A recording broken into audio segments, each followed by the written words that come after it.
Here are my opinions on Date Alive 5. 11 years later, and Date Alive is finally over, and while I wasn't around for the beginning of the show, I can certainly say it has been a wild ride across all of the 58 episodes. The anime's conclusion at least answers a few of the questions about the spirit of origin, the creation and goals of DEM, and the reason why Shido can absorb spirit powers. And while I commend the show's attempt to wrap up its loose ends with a neat little bow, I think for the finale to make sense, you just have to be suddenly cool with a lot of stuff. Seriously, there is a tremendous amount of lore dumping this close to the end, with the plot getting stupid convoluted with alternate timelines, racism against wizards, and so many new identities.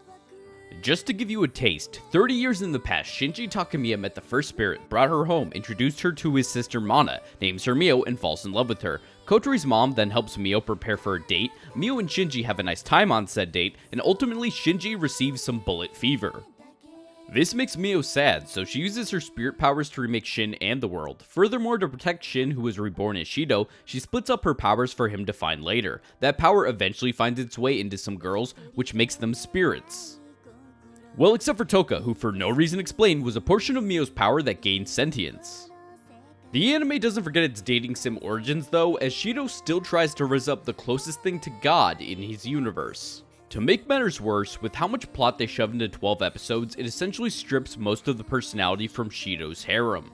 With the only characters who have time to show off their personalities being Kurumi, who is still psycho but now with a little more purpose, Toka, who is still a loyal and lovable airhead, and Kotori, who is still a child girl boss. And to prove my point, I bet most of you forgot that Miku only fell for Shido because he dressed up in drag. Most egregiously, however, this season was supposed to be the climax of the series, with epic fight scenes against DEM and the Spirit of Origin, but all of the epicness of these fights is poorly undercut by bad CG, as they keep swapping between really cool scenes and 3D models that stand out like sore thumbs. Honestly, the CG was a problem I had in Season 4 as well, but I think maybe I just don't like the way that the animation studio Geek Toys lazily cuts corners. Honestly, Date Alive is a relic from an era where ecchi harem shows about OP protagonists were very common. And like High School DxD, Date Alive suffered in the later seasons from delays that resulted in changing studios and deviation from their original art style, which ultimately caused retooling of some of the title's raunchier material.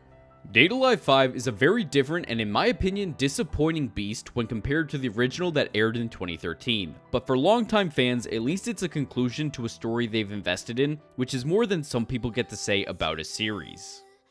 But as always, this has just been my opinion. What did you think of Date Alive 5?